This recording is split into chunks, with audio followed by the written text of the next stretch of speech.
సామాన్య ప్రజలు అనుభవిస్తున్నటువంటి వేదన, వాళ్ళ ఆకాంక్షలకి ఒక గర్జించే స్వరం ఉండాలి, ఒక సింహ గర్జన ఉండాలి, ఒక ప్రశ్నించే గొంతుక ఉండాలి. అసెంబ్లీలో మాట్లాడడానికి ఒక సామాన్యుల తరపున మరొక సామాన్యుడు కావాలి. ఎంతకాలం మోసపోతాం, ఎంతకాలం నష్టపోతాం, ఎంతకాలం అమ్ముడుపోతాం, ఎంతకాలం ఏడుస్తూ కూర్చుంటాం. ఎవరో వస్తారని, ఏదో చేస్తారని, మన గ్రామం అభివృద్ధి చేస్తారని, మన పిల్లల భవిష్యత్ బ్రతుకులు బాగుంటాయని ఎంతకాలం ఎదురు చూసి చూసి చూసి చూసి చూసి వేల కన్నులతో ఎదురు చూసిన గ్రామాలను అభివృద్ధి చేసేవాడు, మన ఎస్సీల్ని అభివృద్ధి చేసేవాడు ఒక్కడంటే ఒక్కడు, ఏ పార్టీ వాడు, ఏ నాయకుడు ఒక్కడు కనిపించలేదు ఇప్పటి వరకు కూడా. ఇది 2026 సంవత్సరం. ఇప్పటికీ పార్టీలు పెట్టుకున్న వాళ్ళందరూ కూడా ఆస్తుల్ని కాపాడుకోవడానికి, వ్యాపారాలు కాపాడుకోవడానికి, లక్షల కోట్లు స్విస్ బ్యాంకుల్లో దాచుకున్న డబ్బులు కాపాడుకోవడానికి పెట్టుకున్నారు పార్టీలు. వాళ్ళ మీద ఉన్న కేసులు కొట్టించుకోవడానికి పెట్టుకున్నారు పార్టీలు. పైకి చెప్పేది మాత్రం ఇది ప్రజాస్వామ్యం, స్వతంత్ర భారత్, ప్రజలకు సేవ చేయడానికి మేము పార్టీ పెట్టాం, ప్రజలకు సేవ చేయడానికి మేము రాజకీయంలో అడుగు పెట్టామని ప్రతి ఒక్క నాయకుడు మాట్లాడతాడు. అలాంటి నాయకులందరూ నేను ఒకటే ప్రశ్నిస్తున్నా మీ అందరి సమక్షంలో, మరి ఒక్కడంటే ఒక్కడు కూడా గ్రామాల అభివృద్ధి పట్ల, రైతుల అభివృద్ధి పట్ల ఎందుకు మొగ్గు చూపటం లేదు? ఎందుకు గ్రామాలను విడిచిపెట్టేశారు? గ్రామస్తులు ఓట్లు వేయటం లేదా ప్రభుత్వాలకి? గ్రామస్తులు ఓట్లు వేయటం లేదా? ఎన్నికలు వచ్చినప్పుడు అమ్మా ఈ గ్రామస్తులందరినీ అడుగుతున్నా, అన్న మీరు ఓట్లు వేస్తున్నారు వేయటం లేదా? ఈ ఊర్లో వాళ్ళు ఎన్నికలు వచ్చినప్పుడు వేస్తున్నారు లేదా? చేతో చెప్పండి, వేస్తున్నారు లేదా? అందరూ ఓటేసేవాళ్ళు. కానీ మీ వైపు చూసేవాడు ఒకడున్నాడా? నేను ఇప్పుడు ఈ ఊరంతా తిప్పారు, నన్ను ఈ ఊరంతా తిప్పారు, నాకైతే అభివృద్ధి కనిపించాల. పూరి గుడిసెలు తప్ప రోడ్లు లేనటువంటి పరిస్థితి. ఈ అభివృద్ధి నాకు ఎక్కడ కనిపించలేదు. ఓట్లు తీసుకొని సీట్లు సంపాదించి, రాజకీయంలో డబ్బులు సంపాదించి వందల వేల లక్షల కోట్లు, అదే నిజమైన గెలుపనుకుంటున్నటువంటి నాయకుల చొక్కాలు పట్టుకొని అసెంబ్లీలో నుంచి బయటికి తీసుకురావడానికి అభినయ్ దర్శన్ అని ఒక సామాన్యుడు గొంతుక విప్పాడు. ఈ రోజున ఒక సామాన్యుడు సామాన్య పక్షముగా ప్రశ్నించడానికే నడి రోడ్డు మీద నిల్చున్నాడు. ఈ రోజున ఇప్పటి వరకు డబ్బున్నోడు రాజకీయం చేశాడు, ఆస్తులున్నోడు రాజకీయం చేశాడు. ఎప్పుడు తరతరాలుగా వచ్చినటువంటి నాన్నలు చూసి, తాతను చూసి వంశపార్యపర్యంగా రాజకీయాలు చేశారు. కానీ మొట్టమొదటిసారిగా ఏమీ లేనటువంటి ఒక మధ్య తరగతి కుటుంబానికి చెందినటువంటి బహుజనులలో ఒక సామాన్యుడు, ఏమీ లేని వాడు యుద్ధ రంగంలో అడుగు పెడితే ఎలా ఉంటుందో తెలుసా? మీరు ఇప్పటి వరకు రాజకీయ నాయకులకు చెప్తున్నాను, నేను పార్టీలందరికీ చెప్తున్నాను, ఇప్పటి వరకు డబ్బున్నోడితో యుద్ధం చేసి ఉండొచ్చు, ఆస్తులున్నోడితో యుద్ధం చేసి ఉండొచ్చు, క్రిమినల్ కేసులున్నోడితో యుద్ధం చేసి ఉండొచ్చు. వాడు భయపడతాడు, ఎందుకంటే నా ఆస్తులు పోతాయని, నేను సంపాదించుకున్న డబ్బు పోతుందని, నా స్థలాలు పోతాయి, నా బంగ్లాలు భవనాలు పోతాయని వాడు భయపడి ఒక అడుగు వెనక్కి తగ్గుతాడేమో. కేసులున్నాడు, క్రిమినల్ కేసులున్నాడు, భయపడి ఒక అడుగు తగ్గుతాడేమో, నన్ను తీసుకెళ్లి జైల్లో పడేస్తారని చెప్పి. కానీ ఏమీ లేని ఒక సామాన్యుడు, ఏమీ లేని వాడితో యుద్ధం చేస్తే ఎలా ఉంటుందో తెలుసా? చరిత్రని సృష్టిస్తాడు. అభినయ్ దర్శన్ అని ఈ సామాన్యుడికి ఆస్తులు లేవు, మిద్దెలు మేడలు భవనాలు లేవు, పొలాలు స్థలాలు లేవు, నాకంటూ స్విస్ బ్యాంకుల్లో లక్షల కోట్ల రూపాయలు ఏమి లేవు, నా మీద ఏ క్రిమినల్ కేసులు లేవు. నేను ఒక సామాన్యుణ్ణి, నేను తగ్గడం కాదు కదా, ఒక్క అడుగు కూడా తగ్గేదే లేదు. యుద్ధంలో ఎదుర్కొంటాను నేను. ఏమీ లేని వాడితో యుద్ధం చేస్తే చరిత్ర సృష్టిస్తాడని వచ్చే ఎన్నికల్లో నేను చూపించబోతున్నా, వచ్చే ఎన్నికల్లో నిరూపించబోతున్నా. ఇప్పటి వరకు చాలా మంది పాదయాత్రలు చేశారు, చాలా మంది జీపు యాత్రలు చేశారు, చాలా మంది బైకు యాత్రలు చేశారు, చాలా మంది సైకిల్ యాత్రలు చేశారు. మీరు చేసిన యాత్రలన్నీ కూడా మీ స్వార్థం కోసం, ఇలాంటి గ్రామాల్లో ఉన్నటువంటి అమాయక ప్రజలకి బిస్కెట్లు వేసి, ఆశలు చూపించి, హామీలు కాగితాల మీద రాసి, కోట్లు మీరు సంపాదించి వీళ్ళని పట్టించుకోవడం మానేసినటువంటి మోసపూరితమైన బ్రతుకులు మీవి. కానీ ఒక సామాన్యుడిగా చెప్తున్నా, అభినయ్ దర్శన్ అని నేను ఈరోజు రోడ్డు మీదకి రావడానికి గల కారణం ఏంటో తెలుసా? నా స్వార్థం కోసం కాదు, నా కుటుంబం కోసం కాదు, నేను డబ్బు సంపాదించడం కోసం కాదు. వెనుకబడుతున్నటువంటి వర్గాలు, అణిచివేయబడుతున్నటువంటి వర్గాలు, బహుజనుల కోసం, సామాన్యులు, పేదలు, గ్రామంలో ఉన్నటువంటి వాళ్ళు, యువత, మహిళలు, రైతులు, వీళ్ళందరిని దృష్టిలో పెట్టుకొని ఎంతకాలమురా మీరు రాజ్యాన్ని వెళ్తారు? ఇది ప్రజాస్వామ్యం. ఎంతకాలం మీరే అసెంబ్లీలో కూర్చుంటారు? ఇకపై సామాన్యులు కూడా అసెంబ్లీకి రాబోతున్నారు. అభినయ్ దర్శన్ ఒకడే కాదు అసెంబ్లీకి వెళ్ళేది, మీలో నుంచి కొంతమంది తీసుకెళ్ళి నేను అసెంబ్లీలో కూర్చోబెట్టబోతున్నా. వచ్చే ఎన్నికల్లో ఖచ్చితంగా కూర్చోబెట్టబోతుంది. ఎందుకంటే రాజకీయ నాయకులు మీకు ఏం నేర్పించారు తెలుసా? భయం నేర్పించారు. ఏ భయం తెలుసా? మీరు రాజకీయాలు పనికిరారు, మీరు ఓట్లేయడానికి తప్ప సీట్లలో కూర్చోడానికి పనికిరారు, మీరు మా హామీలు వినటానికి తప్ప మా పక్కన కూర్చోడానికి పనికిరాదు అని మాట్లాడిన ప్రతి ఒక్క కుక్కకి చెప్తున్నా నేను, వచ్చే ఎన్నికల్లో చూపిస్తాను.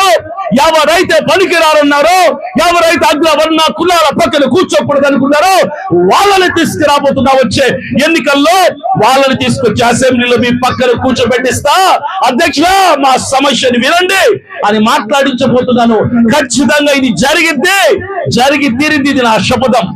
నేను సవాల్ విసురుతున్నాను. నేను ఈరోజు అభివృద్ధి లేనటువంటి పరిస్థితి మీరు చూస్తున్నారు కదా. సోషల్ మీడియాలో ప్రపంచమంతా ఈరోజు మన గుప్పెట్లో ఉంది.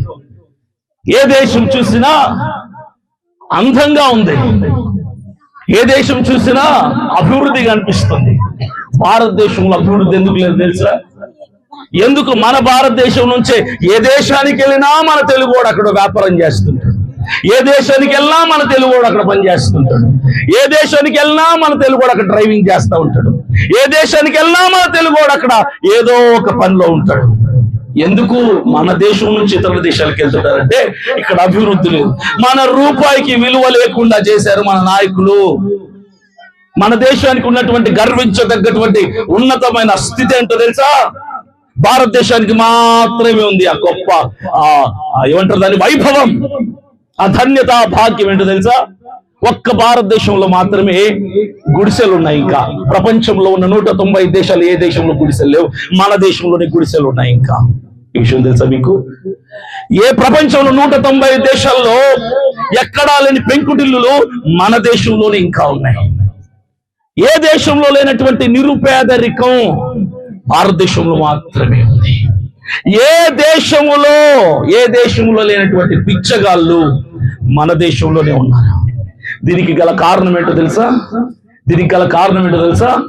మిగిలిన దేశాల్లో అక్కడ అధికారంలో ఉన్న వాళ్ళు, అక్కడ ప్రజల్ని పరిపాలించే పాలకులు నీతి నిజాయితీగా, నిబద్ధతగా, యథార్థంగా నన్ను గెలిపించి, నాకు సీట్ ఇచ్చి, నన్ను అధికారంలో కూర్చోబెట్టిన నా ప్రజల్ని నేను పట్టించుకోవాలన్నటువంటి ఒక మంచి కృతజ్ఞతా భావంతో వాళ్ళు పనిచేస్తున్నారు. కాబట్టి ప్రజల అభివృద్ధి అవుతే ఆటోమేటిక్ గా దేశం అభివృద్ధి అవుతుంది. కానీ మన దేశంలో ఉన్నటువంటి చండాలం ఏంటో తెలుసా? ఇక్కడ ప్రజల్ని పట్టించుకున్నటువంటి పాలకులు, ప్రజల్ని లెక్క చేయని పాలకులు, పేదవాడి కడుపు కొట్టే వాడు కోట్లు సంపాదిస్తున్నాడు. అందుకే దేశం అభివృద్ధి లేదు ఈ రోజున. నేను ఒకటి చెప్పనా? మీ ఊళ్ళో ఉన్న వాళ్ళందరికీ ప్రభుత్వ పథకాలు అందరికీ అందుతున్నాయా? ఏదో ఒక వంక చెప్పి 10లో 4గురికి ఇచ్చి మిగిలిన 6గురికి రాకుండా చేస్తారు. రోడ్లు ఉన్నాయా? లేవు. నీరుంటదా? సరిగ్గా ఉండదు. సరైన స్కూల్ ఉండవు, సరైన అంగన్వాడీ ఉండదు, ఆసుపత్రి ఉండదు, ఏ వసతులు ఉండవు. ఇలాంటి పరిస్థితులు ఎందుకు వస్తున్నాయి తెలుసా? ప్రజలకు రావాల్సిన నిధులు, ప్రజల గ్రామాల అభివృద్ధి కావాల్సినటువంటి నిధులు, మన బతుకులు బాగు చేయడానికి ప్రభుత్వం విడుదల చేసే నిధులు మధ్యలో ఉన్న ఈ నాయకులు దోచుకొని దాచుకుంటున్నారు. కాబట్టి మన బతుకులు ఇలా ఉన్నాయి, వాళ్ళ బతుకులు అలా ఉన్నాయి. ఎక్కడి నుంచి వస్తున్నాయి ఈ పార్టీలు పెట్టుకున్న నాయకులందరికీ? ఒక్క ఎమ్మెల్యే పేరు మీరు అనుకోండి, వాళ్ళకి ఎంత ఆస్తుందో కొట్టండి, మీకు అర్థమైంది. ఒక్కొక్కరికి వేల లక్షల కోట్ల ఆస్తి, మనకేమో రేపు ఎలా పూట గడుస్తుందో తెలియనటువంటి పేదరిక దుస్థితి. ఇది మన నాయకులందరి పరిస్థితి. ఈ గ్రామాల్లో, ఈ ట్రైబల్, ఈ గిరిజన ప్రాంతాల్లో ఉన్నటువంటి మీరందరూ కూడా అడవిని నమ్ముకుంటారు, అడవి మట్టిని నమ్ముకుంటారు. ఇక్కడ చెట్లు మీకు జీవనోపాధి. అయితే బాక్సైట్ తవ్వకాల పేర్లతో ఇక్కడ అడవులను దోచుకోవడానికి గుంట నక్కలు వస్తున్నారు. ఎప్పటి నుంచో ప్లాన్లు చేస్తున్నారు ఈ అడవులను కొట్టేయడానికి. గిరిజనులకి పునరావాసం కల్పిస్తామంటే అదేదో ప్రేమ ఉన్నట్టు నటిస్తూ పునరావాసం పేరుతో ఇక్కడ నుంచి గిరిజనులు వెళ్ళగొట్టేసి ఇక్కడ ఉన్నటువంటి సంపదలని వాళ్ళు దోచుకోవడానికి, ఖనిజాలను దోచుకోవడానికి పన్నాగాలు పన్నుతున్నారు. ఎందుకు? పైసా, డబ్బు డబ్బు డబ్బు డబ్బు డబ్బు డబ్బు డబ్బు డబ్బుమయం అంతా కూడా ఇంత డబ్బుమయం అయిపోయింది. బాక్సైట్ ప్రాజెక్టుల మీద గతంలో చాలా సార్లు చర్చలు జరిగాయి. వైఎస్ఆర్ గారి హయాంలో కూడా చర్చలు జరిగాయి. తర్వాత నారా చంద్రబాబు నాయుడు గారి ఆ అధికారంలో ఉన్నప్పుడు కూడా చర్చలు జరిగాయి. మీరు చర్చించుకుంటున్నారు, మీరు నిర్ణయాలు తీసుకుంటున్నారు, మీరు అభిప్రాయాలు తీసుకుంటున్నారు. అసలు మీరెవరు నిర్ణయాలు తీసుకోవడానికి అని నేను అడుగుతున్నా. ఎవరిని అడగాలి? ఇక్కడ ఉన్న గిరిజన ప్రజలను అడగాలయ్యా, బాక్సైట్ తవ్వకాల మీద మీ అభిప్రాయం ఏంది, మీ నిర్ణయం ఏంది? మిమ్మల్ని ఎల్లగొట్టేసి అడవులు మేము దోచుకోమంటారా? చెట్లని కొట్టేయమంటారా? ఇక్కడ భూమిలో దాగున్న ఖనిజాలను తీసుకొని మేము కోట్లకు కోట్లు సంపాదించుకోమంటారా? ప్రజలారా, మీ అభిప్రాయం ఏంది అని ఏ నాయకుడైనా, ఏ ప్రభుత్వమైనా ఒక్కసారైనా మిమ్మల్ని అడిగింటే చెప్పండి. అడిగారా? ఒక్కసారైనా ఇట్లా చెప్పండి. లేదని బుద్ధి రాళ్ళకి అడగరు. ఎందుకు అడగరో తెలుసా? అడిగితే మీరు ఒప్పుకోరు కాబట్టి. ప్రజల్ని అమాయకులను చేసి బాక్సైట్ ప్రాజెక్టులని, బాక్సైట్ తవ్వకాలని చెప్పి, బాక్సైట్ తవ్వకాల వల్ల జరిగే నష్టం ఏంటో తెలుసా మీ అందరికీ? తెలుసా? ఇక్కడ ఉన్నటువంటి పంట భూములు సర్వనాశనం అయిపోతాయి బాక్సైట్ తవ్వకాల వల్ల. ఇక్కడ ఉన్నటువంటి భూగర్భ జలాలు కలుషితం అవుతాయి. ఇక్కడ ఉన్నటువంటి ప్రజల ఆరోగ్యాలు నాశనం అవుతాయి. 80 ఏళ్ళు 90 ఏళ్ళు బతకాల్సిన 50 ఏళ్ళకు పోతాడు. అడవులన్నీ నాశనం అయిపోతాయి. ఇన్ని నష్టాలుంటే వాళ్ళ కన్ను మాత్రం మన భూముల్లో దాగున్న ఖనిజాల పైన, సంపదల మీద పెట్టున్నారు. మనమంటే బ్రతుకులు లెక్క కాదలకి. వాళ్ళు మనల్ని ఎలా చూస్తారు తెలుసా? చీడ పురుగుల్లాగా చూస్తారు, కాలు కింద మట్టిలాగా చూస్తారు. ఇది మన బ్రతుకు. ఈ బ్రతుకుల్లో నుంచి మనం విడుదల పొందుకోవాలా? ఈ సంఖ్యలు తెంపుకోవాలా? వేసిన తాళాన్ని నోటికి పగలగొట్టి ముందుకు రావాలంటే ఖచ్చితంగా నాలాంటి గొంతుక ఉన్న ఒకడు ముందుకొస్తే, నన్ను చూసి మీలో కనీసం కొందరైనా గొంతుక విప్పి సింహాల్లాగా తయారై ముందుకొస్తారనే ఈ రోజు నేను నడుచుకుంటూ పాదయాత్రతో మీ దగ్గరకు వస్తున్నాను. నేను అర్థం చేసుకోవాలి, ఇప్పటికైనా అర్థం చేసుకోవాలి, ఇప్పటికైనా అర్థం చేసుకోవాలి. ఒక మాట చెప్తాను. క్రైస్తవులు ఈరోజు భారతదేశానికి ఏమయ్యారు తెలుసా? క్రైస్తవులు ఏమయ్యారు తెలుసా? శత్రువులయ్యారు. శత్రువులైపోయారు క్రైస్తవులు. ఎవడు నోరు తెరిచి మాట్లాడే మాట తెలుసా? అరే మీ దేశం ఏది, మీ దేశానికి వెళ్ళిపోండ్రా అని అన్నా ప్రభుత్వం మాట్లాడుతుంది. అరే మీరెవర్రా మా దేశంలో ఉండటానికి, ఎవడికి పుట్టాడ్రా మీరు అని బహిరంగంగా మైకుల్లో, సోషల్ మీడియాలో మాట్లాడుతున్నా వాళ్ళ మీద ఎఫ్ఐఆర్లు కట్టరు, వాళ్ళ మీద కేసులు పెట్టరు. పొద్దున్న లేచిన దగ్గర నుంచి పవిత్ర గ్రంథంగా ఆరాధించే మన బైబిల్ని 24 గంటలు యూట్యూబ్ ఛానల్ దానికోసమే పనిగా పెట్టుకొని బైబిల్ని భయంకరమైన లకారాలు మకారాలు వాడుతూ దుర్భాషలాడుతున్నా సరే ప్రభుత్వం కానీ, పోలీస్ డిపార్ట్మెంట్ వాళ్ళు కానీ ఒక్క కేసు కనీసం వాళ్ళ మీద పెట్టరు, కనీసం ఒక్క ఎఫ్ఐఆర్ కట్టరు, కనీసం వాళ్ళని రిమాండ్ కూడా పంపించరు. ఇది అలా పక్కన పెడితే అంతటితో అయిపోలేదు. భీమవరం దగ్గర ఉండి అన్నటువంటి నియోజకవర్గంలో ఆ నియోజకవర్గపు ఎమ్మెల్యే డిప్యూటీ సీఎం రఘురామకృష్ణరాజు అన్నటువంటి వ్యక్తి స్వయంగా దగ్గరుండి పేద పాస్టర్లు, పేదవాళ్ళు కట్టుకున్నటువంటి ప్రార్థనా మందిరాల్ని 8 ప్రార్థనా మందిరాల్ని కూలిస్తే ప్రభుత్వానికి కళ్ళు పోయినాయా? వాళ్ళు మనుషులా పశువులా అని అడుగుతున్నా నేను. లడ్డూలో కల్తీ ఉందని చెప్పి మాట్లాడినటువంటి నాయకులు ఈ రోజు క్రైస్తవుల ప్రార్థనా మందిరాలు కళ్ళ ఎదురుగా కూలిస్తే ఒక్క మాట ఎందుకు మాట్లాడడం లేదు? ఒక్క మాట మాట్లాడారు తమ్ముడు ఎవరన్నా? ఒక్క నాయకుడైనా? మన ఆంధ్రప్రదేశ్ లో, మన భీమవరం దగ్గర, మన ఉండి నియోజకవర్గంలో 8 ప్రార్థనా మందిరాలు కూల్చేశారమ్మా. ఇప్పటికీ దాదాపుగా 4-5 నెలలు అయిపోతుంది. పట్టించుకునే నాదుడు లేడు. ఒక్క బీజేపీ మాట్లాడదు, టీడీపీ మాట్లాడదు, వైసీపీ మాట్లాడదు, జనసేన మాట్లాడదు, కాంగ్రెస్ మాట్లాడదు. ఏమంటే క్రైస్తవుల దేశానికి పరాయి వాళ్ళు. ఈ కుక్కలకి క్రైస్తవుల ఓట్లు మాత్రమే కావాలి, క్రైస్తవులకు భద్రత మాత్రం ఇవ్వరు. ఈరోజు క్రైస్తవుల పరిస్థితి ఏంటో తెలుసా? పాస్టర్ల పరిస్థితి ఏంటో తెలుసా? స్వార్థికుల పరిస్థితి ఏంటో తెలుసా? బైబిల్ పట్టుకుని బయటికి వెళ్తే మరలా ఇంటికి వస్తాడు రావడం తెలియని బట్టి అభద్రతా భావంతో బతుకుతున్నాం మనమందరం కూడా. ఇక్కడ ఆల్రెడీ భారతదేశంలో 12 రాష్ట్రాల్లో మత మార్పిడి నిరోధక చట్టాన్ని తెచ్చి క్రైస్తవ్యాన్ని అంతరించిపోయేలాగా ప్రయత్నం చేస్తుంది బీజేపీ ప్రభుత్వం. మీరు ఇంకా బీజేపీ ప్రభుత్వానికి ఓటేస్తామంటే ఈసారి క్రైస్తవుల్ని సజీవ దహనం చేస్తారు, సజీవంగా పాతెట్టేస్తారు. ఇది జరగబోయేది. ఇప్పటికైనా కళ్ళు తెరవాలి. అన్నా నేను ఒకటి అడుగుతాను, మీ అందరిని ఒకటి చెప్పండి. నేనేం పెద్ద కష్టమైన ప్రశ్న ఏది అడగను. ఈ దేశానికి మొట్టమొదటిగా ఆసుపత్రులు తీసుకొచ్చింది ఎవరు చెప్పండి? గట్టిగా చెప్పండి. క్రైస్తవ మిషనరీలు. ఈ దేశానికి మొట్టమొదటిగా పిల్లలు చదువుకోవడానికి, బ్రతుకులు బాగుపడడానికి పాఠశాలలు, స్కూళ్లు తీసుకొచ్చింది ఎవరు చెప్పండి? క్రైస్తవ మిషనరీలు.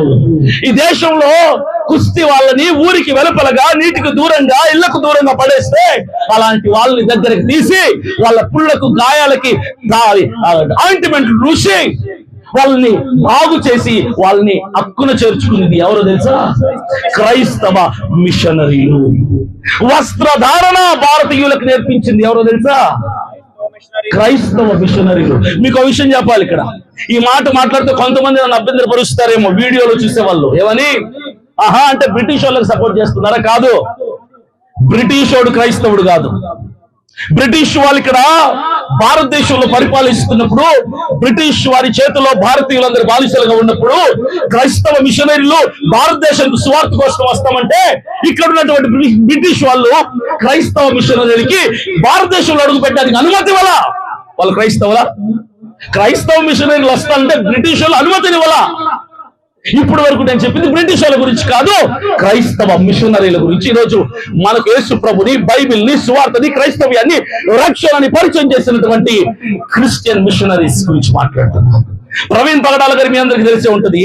ఆయనని మార్చి 24వ తారీఖున గత సంవత్సరం కిరాతకంగా, మూర్ఖంగా, జాలి, దయ, కరుణ లేకుండా చంపింది. మనుషుల, పశువుల అన్నంత దారుణంగా ఆయన్ని చంపి పడేసి అది యాక్సిడెంట్, అది తాగి చచ్చిపోయాడు, ఇది మర్డర్ కాదు అని మసిపూసి మారేడుకాయ చేశారు.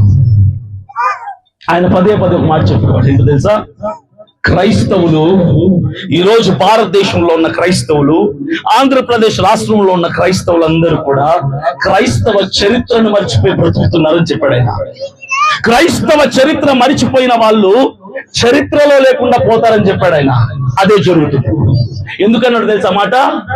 చరిత్ర తెలిసినప్పుడు ఆ చరిత్రకు అనుగుణంగా మనం ప్రయాణం చేస్తాం. చరిత్ర ఏమంటుందో తెలుసా? క్రైస్తవుడి దేశానికి వెన్నెముకలాగా నిలబడ్డాడు అని చెప్పింది చరిత్ర. ఈరోజు ఒక్క ప్రశ్న అడుగుతా చెప్పండి. హిందువులకి కష్టం వస్తే, హిందువులు ఉన్నటువంటి ఊళ్ళల్లో, గ్రామాల్లో సమస్యలు వస్తే అసెంబ్లీలో, పార్లమెంట్ లో మాట్లాడడానికి ఎమ్మెల్యేలు, ఎంపీలు ఉన్నారా లేదా? బోలెడు మంది ఎమ్మెల్యేలు, ఎంపీలు ఉన్నారు. మంచిది, అవసరం. అది అవసరం. ముస్లిం సహోదరులకి కష్టం వస్తే వాళ్ళ తరపున అసెంబ్లీలో, పార్లమెంట్ లో మాట్లాడడానికి ఎమ్మెల్యేలు, ఎంపీలు ఉన్నారా లేదా తమ్ముళ్ళు? ఉన్నారు. ఇంకా క్రైస్తవుల విషయానికి వద్దాం. ఈ ఆంధ్రప్రదేశ్ లో 4,60,00,000 మంది జనాభా. ఎంతమంది?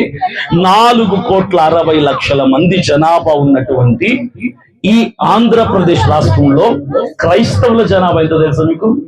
ఎంత తెలుసా? 2 కోట్లు. సుమారుగా 2 కోట్లు. ఎంత? 2 కోట్ల మంది మన జనాభా. ఇప్పుడు ఒక మాట అడుగుతాను. దాదాపుగా ఆంధ్రప్రదేశ్ లో రమారమి సగం జనాభా ఉన్నటువంటి క్రైస్తవుడికి కష్టం వస్తే, సమస్య వస్తే, మన ఊర్లో ప్రభుత్వ పథకాలు అందకపోతే, మన ఊళ్ళకి రోడ్లు రాకపోతే, మన ఊళ్ళో పిల్లలు చదువుకోవడానికి అంగన్వాడీలు స్కూల్ లేకపోతే, మనకు అనారోగ్యం ఇచ్చినప్పుడు చూపించుకోవడానికి ఆసుపత్రి లేక ఈ ఘాట్ రోడ్లలో 20 కిలోమీటర్లు 30 కిలోమీటర్లు ప్రయాణం చేయాల్సినటువంటి పరిస్థితులు వస్తే, మన ఊళ్ళల్లో నీటి వసతి లేకపోతే, డ్రైనేజీలు లేకపోతే, మన బతుకులు నాశనం అయిపోతుంటే, మన క్రైస్తవుల తరపున ఆంధ్రప్రదేశ్ లో సుమారుగా సగానికి పైగా క్రైస్తవులు ఉన్నటువంటి ఆంధ్రప్రదేశ్ లో క్రైస్తవుల తరపున గొంతు విప్పి నోరు విప్పి మాట్లాడడానికి అసెంబ్లీలో కానీ పార్లమెంట్ లో కానీ ఒక్కడుంటే చెప్పండి చూద్దాం. ఒక్క ఎమ్మెల్యే పేరు చెప్పండి, ఒక్క ఎంపీ పేరు చెప్పండి, ఒక్క ఎమ్మెల్యే పేరు చెప్పండి, ఒక్క ఎమ్మెల్యే పేరు. ఇదేమంటారు తెలుసా? సిగ్గు చేటట్టుంది. ప్రవీణ్ పాడాల్ గారు చెప్పింది అదే. మనం చరిత్రను మర్చిపోయాం కాబట్టి మన తరపున ఎమ్మెల్యేలు లేరు అసెంబ్లీలో. మనం చరిత్రను మర్చిపోయాం కాబట్టి అసెంబ్లీలో పార్లమెంట్ లో మన తరపున ఎంపీలు లేరు. చరిత్ర మర్చిపోయాం. ఈ రోజున ఆంధ్రప్రదేశ్ లో 2 కోట్ల జనాభా ఉన్న క్రైస్తవుడికి ఎమ్మెల్యే లేకపోవడం ఎంత సిగ్గుచేటు. అందుకొచ్చాడు అభినయ్ దర్శన్. ఈ రోజున క్రైస్తవుడు అనాథ అయిపోయాడు. భూమి మీద క్రైస్తవుడికి నాదుడు అనేవాడు లేకుండా అయిపోయాడు.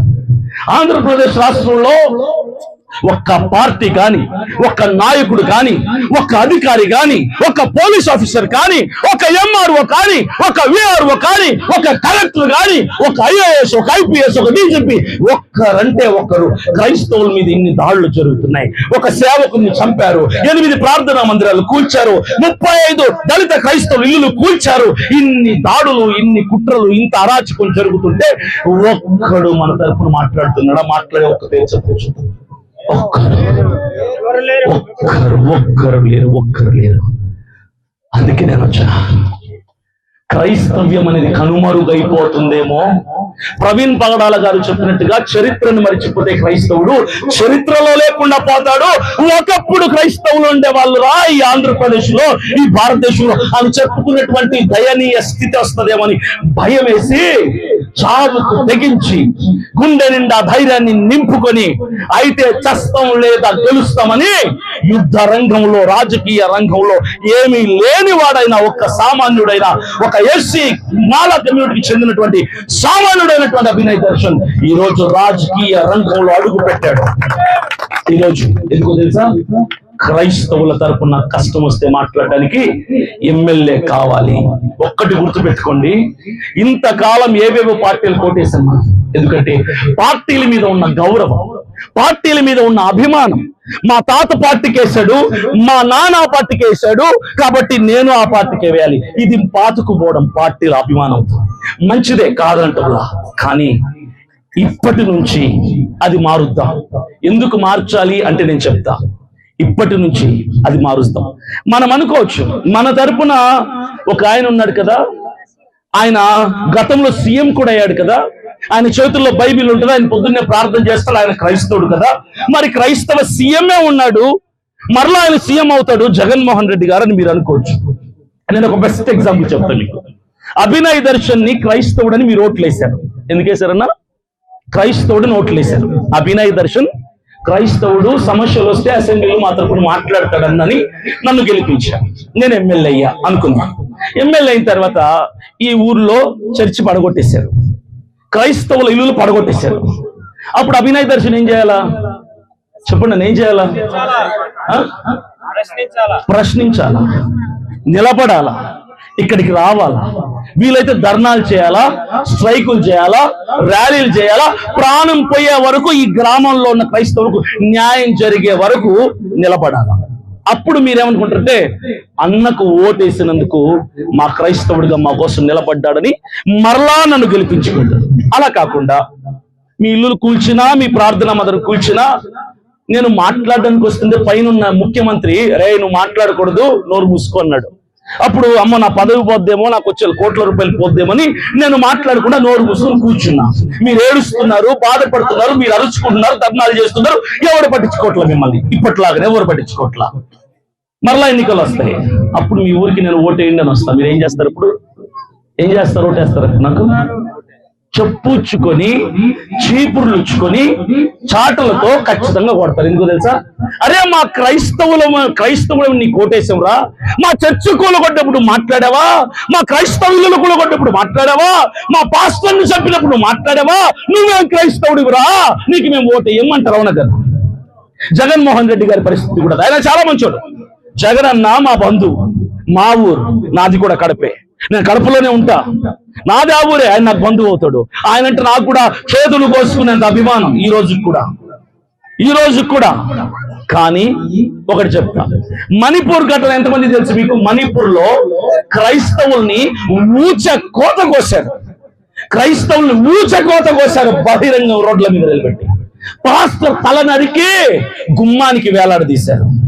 ఆడపిల్లని, స్త్రీ, మహిళని నడి రోడ్డు మీద నగ్నంగా ఒంటి మీద నూలిపోగు లేకుండా ఊరేగించారు. 100 మంది మగాళ్ళు, ఆడవాళ్ళని. అందరూ సీఎంలు మాట్లాడారు, చుట్టూ ఉన్న తమిళనాడు, కర్ణాటక ముఖ్యమంత్రులు మాట్లాడారు. వాళ్లకు తోచినటువంటి సహాయాన్ని 2 కోట్లు 3 కోట్లు చొప్పున మాట్లాడిచ్చారు. మీరు చెప్పండి, జగన్మోహన్ రెడ్డి గారు మాట్లాడారా? జగన్మోహన్ రెడ్డి గారు మాట్లాడారు? మాట్లాడారా? ఆయన క్రైస్తవుడు అయినందుకు మనకేంటి ఉపయోగం? క్రైస్తవుడని మనం వేసాం ఓటు, ఆయన క్రైస్తవుడు అయినందుకు మరి క్రైస్తవుడు కష్టం వస్తే నువ్వు మాట్లాడు, వదిలేద్దాం. ఏదో పక్క రాష్ట్రం వదిలేద్దాం. మన రాష్ట్రంలో కరెక్ట్ సంవత్సరం క్రితం క్రైస్తవులకి గొంతుకగా ఉండి క్రైస్తవ తరపున డిబేట్లు చేసి క్రైస్తవ విలువని, గౌరవాన్ని పెంచినటువంటి ప్రవీణ్ పగడాల్ అన్నటువంటి ఒక యవ్వన సేవకుని కిరాతకంగా చంపడమే కాకుండా తాగుబోతూ అని ముద్ర వేస్తే వైసీపీ నుంచి ఒక్క ఎమ్మెల్యే మాట్లాడాడా అన్న? ఒక్క ఎంపీ మాట్లాడాడా? జగన్మోహన్ రెడ్డి మాట్లాడాడా? కనీసం వైసీపీ కార్యకర్త మాట్లాడాడా? ఎందుకు వేయాలి ఓటు జగన్మోహన్ రెడ్డి గారికి? ఎందుకు వేయాలి? క్రైస్తవుడే, కానీ క్రైస్తవుడికి కష్టం వస్తే మాట్లాడు. సరే, వదిలేద్దాం. రీసెంట్ గా భీమవరం ఉండిలో 8 చర్చిలు కూల్చారు. మరి ప్రతిపక్షంలో ఉన్నటువంటి జగన్మోహన్ రెడ్డి గారు మాట్లాడాలి కదా? మాట్లాడాలా వద్దా? కానీ మాట్లాడాలా? పాస్టర్ని చంపుతున్నారు, రోజుకొక సేవకుడిని చంపుతున్నారు మన దేశంలో. ప్రార్థనా మందిరాలు ఇష్టానుసారంగా కూలుస్తున్నారు. కానీ జగన్మోహన్ రెడ్డి గారు ఆయన క్రైస్తవుడే, జగన్మోహన్ రెడ్డి గారు క్రైస్తవుడే, కానీ క్రైస్తవుల ప్రార్థనా మందిరాలు కూలిస్తే మాట్లాడాడు. క్రైస్తవుల ఇల్లులు కూల్చినా మాట్లాడు, క్రైస్తవ పాస్టర్లను చంపినా మాట్లాడు, క్రైస్తవులు చంపినా మాట్లాడు. క్రైస్తవుడే. వేద్దామా ఓటు? వేద్దామన్నా? ఎందుకు? ఏం ప్రయోజనం? నువ్వు ఎమ్మెల్యే అయితే ఏంటి, ఎంపీ అయితే ఏంటి, ముఖ్యమంత్రి అయితే ఏంటి, ప్రధానమంత్రి అయితే ఏంటి, క్రైస్తవుల తరపు నువ్వు కనీసం మాట్లాడకపోయాడు. ఈ మాట అంటే కొంతమంది కోపం వస్తుంది. ఏమని తెలుసా? అంటే క్రైస్తవుల తరపున మాట్లాడాలా? ఎమ్మెల్యే, ఎంపీ అంటే, సీఎం అంటే? నేను అంటుంది క్రైస్తవుల తరపున మాత్రమే మాట్లాడమని కాదు. ఏ నాయకుడు అలా ఉండకూడదు. ఇప్పుడు అభినయ్ దర్శన్ ఎమ్మెల్యే అయితే చర్చి కూల్చినా మాట్లాడాలా, హైందవుల గుడులు కూల్చినా మాట్లాడాలా, సేవకుడిని కొట్టినా మాట్లాడాలా, పూజారులను కొట్టినా మాట్లాడాలా? సేవకుడికి, నాయకుడికి, రాజకీయవేత్తకి కులము, మతం ఉన్నటువంటి తేడా ఏమి ఉండకూడదు. జగన్మోహన్ రెడ్డి గారిని కూడా నేను ఒకటే ప్రశ్నిస్తున్నా, అన్నా మీరు క్రైస్తవులకు కష్టం వస్తే మాట్లాడాలి నాయకుడిగా, అట్ ద సేమ్ టైం హిందువులకు కష్టం వస్తే కూడా మాట్లాడాలి, ముస్లింలకు కష్టం వస్తే కూడా మాట్లాడాలి. క్రైస్తవుడు కదా, క్రైస్తవులకే కష్టం వస్తే మాట్లాడాలని నేను చెప్పేంత మూర్ఖుని కాదు. కానీ మీరు హిందువులకు కష్టం వస్తే మాట్లాడుతున్నారు, ముస్లింలకు కష్టం వస్తే మాట్లాడుతున్నారు. ఒక క్రైస్తవులై ఉండి మా క్రైస్తవుల ఓట్లతో మిమ్మల్ని గెలిపించాం చాలాసార్లు, కానీ మా తరపున ఒక్కసారి కూడా మాట్లాడలేదు. ఎందుకు? మమ్మల్ని వదిలేశారు అందరూ. అన్ని పార్టీలు మనల్ని వదిలేశారన్నా, అందరూ వదిలేశారు మనల్ని. అందుకే మనల్ని కాపాడుకోవడానికి మనలో నుంచి ఒకడు రావాలని చిట్ట చివరిగా చూసి ఎవడో వస్తాడని, ఎవడు రాడు భయపడుతున్నాడని చివరికి ప్రాణానికి తెగించి ప్రజల మధ్యలోకి నేనే వచ్చాను. అభినయ్ దర్శన్ వచ్చాడు, సామాన్యుడు వచ్చాడు. అర్థం చేసుకుంటారని ప్రేమతో మీ అందరికీ మనం చేస్తున్న ఈ మాటలు ముగిస్తున్నాను. ఒక్క మాట చెప్తాను చివరిగా. ఎన్నికలు వస్తున్నాయి, 2029 ఎన్నికలు వస్తున్నాయి. మేము కొన్ని స్థానాల్లో పోటీ చేస్తున్నాం. అందులో 2 ఆల్రెడీ డిసైడ్ అయిపోయినాయి. ఒకటి అరకు నియోజకవర్గం, రెండోది పాడేరు నియోజకవర్గం. ఒకటి చెప్పండి, అభినయ్ దర్శన్ డబ్బు మనిషి కాదు. అభినయ దర్శన ఆస్తుల కోసం పరిగెట్టేవాడు కాదు. అవసరమైతే మీకు హాని కలుగుతుందని మీకు ముందుగా ఉండి ప్రాణం తీస్తే ముందు నా ప్రాణం అడ్డేస్తాను. అలాంటి వ్యక్తిత్వం గల నేను క్రైస్తవుని కాపాడుకోవడానికి వస్తున్నాను. రాజకీయాన్ని క్రైస్తవుని కాపాడుకోవడానికి వస్తున్నాను. వచ్చే ఎన్నికల్లో మీరందరూ ఓటేస్తారని నేను ఆశిస్తున్నా. బలవంతంగా నేను మిమ్మల్ని అడగను. అలా అని ఓటుకు డబ్బు నేను పంచలేను. నా దగ్గర 100 కోట్లు ఎవడన్నా ఇచ్చి నువ్వు పంచురా అంటే కూడా నీ కోట్లు నువ్వే పెట్టుకో, నేను డబ్బులు పంచి ప్రజల్ని అవినీతి పనులను లంచగొండలు నేను చెయ్యనని చెప్తా. నేను పంచను. మీకు నిజాయితీగా ప్రజాసేవ చేస్తా. నిజాయితీగా మీరు నాకు ఓటు వేస్తే, అంటే నాకంటే నాకు కాదు, నా పార్టీ తరఫున ఒక ఎమ్మెల్యే అభ్యర్థిని మీ ముందు తీసుకుని వస్తా. పాడేరు నియోజకవర్గంలో క్రైస్తవ సమాజం మన రాష్ట్రంలో మిగిలి ఉండాలి అంటే, ప్రార్థనా మందిరాలు ఉండాలి అంటే, సేవకులు ఉండాలి అంటే, క్రైస్తవ్యం ఉండాలి అంటే క్రైస్తవుడు కోటేయండి. లేదంటే క్రైస్తవ్యం కనుమరుగైపోద్ది. మీ మందిరాలు కూలుస్తారు, మీ బైబిల్ చింపుతారు, మీ ఇల్లులు కూల్చేస్తారు. తిరిగి ఏ మతం నుంచి వచ్చావు అక్కడికి వెళ్ళిపో, లేదంటే భారతదేశంలో వదిలిపో అంటారు. నువ్వు ఓటేసి క్రైస్తవుని గెలిపించి అసెంబ్లీకి పంపించుకొని క్రైస్తవుల్ని కాపాడుకుంటావా, లేదంటే ఎప్పటి నుంచో మేము వేస్తున్న పార్టీలకి అని ఓటేస్తావా అన్నది నీ అభిప్రాయానికి వదిలేస్తున్నాను. ఇక మీ ఇష్టం. ఇక నేనేం బలవంతం చేయను.